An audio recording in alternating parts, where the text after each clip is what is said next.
You guys, I can't believe it is already time to go back to school. We're getting the GroupMe notices, we're getting the Sign Up Geniuses, we're getting the back to school list, the supply shopping. All of it is hitting us so hard, so fast. I know that's the same thing for you if you have kids in school, even if you're homeschooling. I mean, especially if you're homeschooling, you're trying to gather your curriculum and really get ready to go.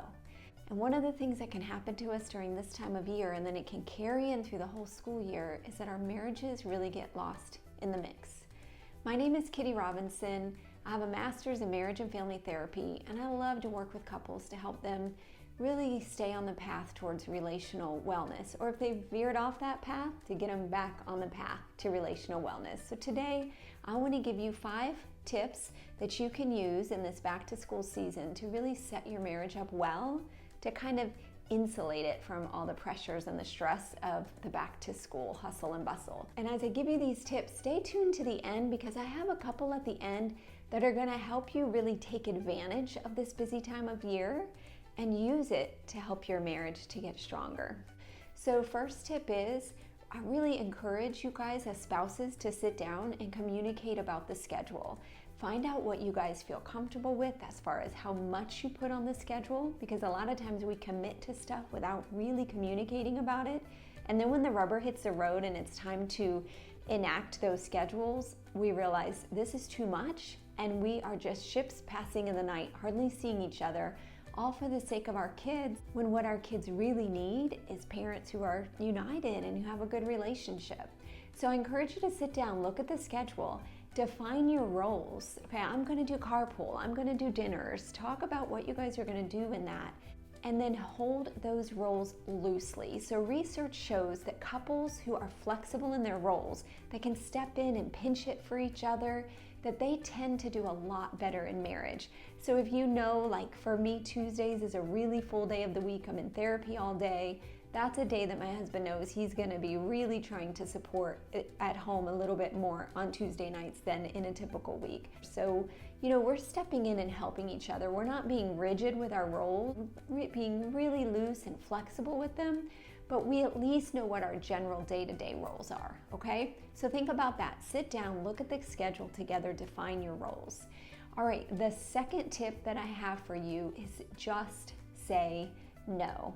All right, we need people to sign up to be room mothers, to be team parents. We need that, but you don't need to be all of those things. So find 1 or 2 ways in which you volunteer and then say no to all the other opportunities out there. I find when I see some of those GroupMes come in, or some of the emails come in saying that they're looking for us to sign up for this and sign up for that, the way I picture it is like this crazy orbit, and once I say yes to it, I'm sucked in and I cannot get out of that orbit for 3 months, if that's how long the sports schedule goes, or for 9 months, if that's how long the school year is, right? So really think about saying no to most of the things that are out there. You can't do all the things, but the ones that you say yes to, you can do well. And just a little something to consider. A lot of times when things are not really stable in our marriages, and it's hard to admit to it, it's hard to even put your finger on what's going on there, it's more comfortable to say yes to things outside of the house to keep you busy, so that you're getting those needs met, you're getting that connection, you're feeling successful in some area of your life, and that's balancing out what's missing in your relationship. So keep that in mind too. That might be what's going on for you if you tend to say yes to everything, or maybe not, but it's worth looking into. Okay, you guys, so tip number 3 is to create little rituals throughout your day. What does that have to do with back to school? Let me explain. As our kids go back to school and as we get into these busier schedules, it can be hard to find time for each other. So what you can do is you create these little rituals throughout the day, so that if you do have a really crazy week where you're hardly seeing each other, you have these little moments of connection throughout the day that really stack up in a powerful way to help your relationship. So some ideas for those rituals are, if you're waking up in bed together at the same time, maybe having a 1 to 2 minute cuddle in the morning. Or like in my family, I'm up before my husband. When he comes out in the morning, typically I'm gonna try to stop what I'm doing and turn towards him and just give him a nice long hug, a good 10-15 second hug. Just rest there in his arms. It's such a peaceful place, even with all the chaos going on around us. And it sets us up for a feeling of connection all throughout the day, just from that little hug. And think about these rituals or habits as a couple that you want to kind of attach them to something that's already going on in your day, something that's already part of your schedule. I think it's the book Atomic Habits that really talks about the power of attaching these habits to other existing parts of your schedule, and it makes it easier to implement them. So for us, it's that first time that we're seeing each other in the day. That's already going to happen, so why not put a hug there? Or when he's leaving for the day or I'm leaving for the day, really leaning in for a nice long kiss, not just a quick little peck, which is going to happen some days, but for the most part, a 5 or 10 second kiss is not going to set you off your schedule too bad, even if you're running late. So think about that. You're attaching that to a moment in your day that's already happening, like saying goodbye to each other. And then consider maybe touching base again at lunchtime. If you're not seeing each other throughout the day, taking just a couple minutes and calling one another during lunchtime and just checking in, like, hey, how was that meeting today? I've been praying for you. Are you feeling any better? Just checking in a really small way for just a couple minutes. It can really do great things in your marriage. Another time in your day that's already happening is when you're coming back together at the end of the day. Again, this is if one of you or both of you are out of the house throughout the day. If you're at home throughout the day together, there are other things that you can find throughout your day to attach these little rituals to. But if you're thinking about coming together at the end of the day, again, that hug and that kiss and really lingering there for a few moments. And then bedtime, that's another time to attach a ritual. Maybe it's that you pray together. Maybe it's that you spend some more time cuddling together. So think about your day, your schedule, your marriage, and figure out where you can attach a few of these rituals that for most days, day after day, you're doing. They become powerful habits for your marriage. All right, last two here, they kind of go together, is when we're going back to school, we have a more structured environment, a more structured schedule. The days are more predictable.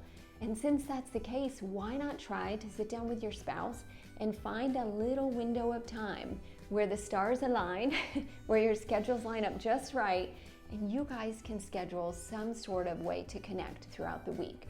So that could be that lunchtime on Thursdays is when we're able to sit down and have lunch together. It could be after dinner while the kids are packing their lunches for the next day, or they're getting their showers, or they're cleaning up after dinner. They're doing some independent homework. That you guys are gonna go for a walk a couple nights a week together. So find a place in your schedule that you guys can schedule time together.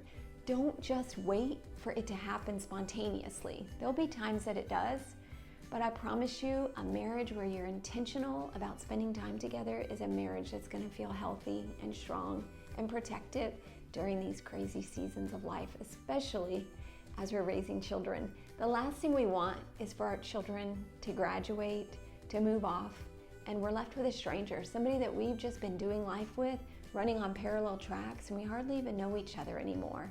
And then you have to try to figure out how to make marriage work. Let's do it now, right? Okay, the other part of that schedule, the other hack I have here, last tip, is think about in your schedule with the kids going to bed early. Use that to get some time together in the evenings, maybe just one night a week where you think we're gonna have a show that we watch together and the kids are gonna know this is our time. And you guys might have to set up some boundaries around that with the kids. You guys are going to bed, we're gonna sit and watch a show together. You guys are going to bed, this is our night that we spend together. So try to use the schedule. It's not all bad that we're getting to a more structured schedule with our families, because it means that you can be more intentional about spending time together. Now, I hope this helps you guys as you're headed back to school and things feel overwhelming. I don't want to add more to it, but you're sitting down, you're looking at schedules anyway. Go ahead and communicate about it and see if you can implement a few of these ideas. And just an extra little bonus here, coming up pretty soon, I'm going to be offering a group couples coaching class. It's going to be a 6-week class. We're going to spend 2 hours together every week with a group of only 6 couples. I'm just taking 6 couples in this group. And it's an awesome way for you to implement some of these things, right? Marking out your schedule, spending that time together, being intentional. We're gonna work on enriching our marriages, really setting ourselves up for success in our relationships. So stay tuned for that information, and thank you so much for watching. And share this with a friend if it was helpful to you. Have a blessed day. Bye.